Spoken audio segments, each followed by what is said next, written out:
Hey, this is Dr. Mark Richard, orthopedic surgeon at Duke University. And today on Diamond Doc, we're going to talk about growth plate injuries. We have a related mailbag question. Kevin Lagarde asks, in conjunction with resistance bands, body blades, and of course physical therapy, are there best practices kinetic chain exercises for youth pitchers recovering from Salter-Harris or growth plate fractures? Thanks for the question, Kevin. Let's first review what Salter-Harris fractures are and then talk about recovery from these injuries. The growth plate is an area of cartilage between bone that allows for continued growth of the bone. Salter-Harris fractures are injuries through the growth plate. There are 5 types of growth plate fractures that occur from a variety of mechanisms, and some of these are very difficult to see on x-rays because they are located entirely through the zone of cartilage. Since cartilage is not visible on x-ray, these injuries can be easily missed by radiographs. In young throwers, there are a few growth plates at risk for injury. The first is the growth plate of the proximal humerus at the shoulder. Shoulder pain in the adolescent thrower who engages in overhead throwing activities can be little leaguer's shoulder or a growth plate injury of the proximal humerus. It is an overuse or stress type injury. Most players will complain of pain during throwing or overhead activities on the outside or lateral part of the shoulder.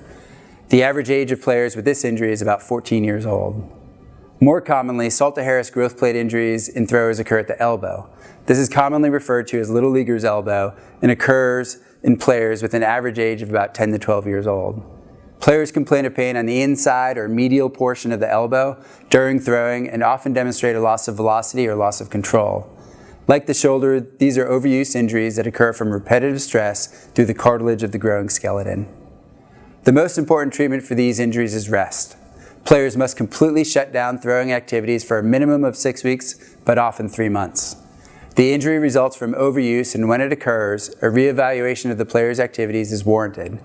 This is an opportunity to review compliance with PitchSmart guidelines, as excessive pitch counts and frequency have been associated with shoulder and elbow injuries in youth athletes.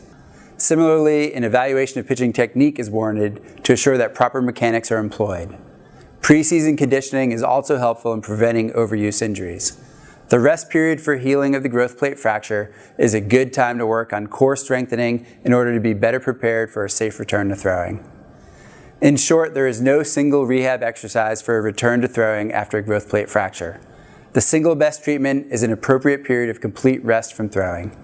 The specific exercises needed will depend upon the findings of the therapist with respect to deficits in technique or core strength.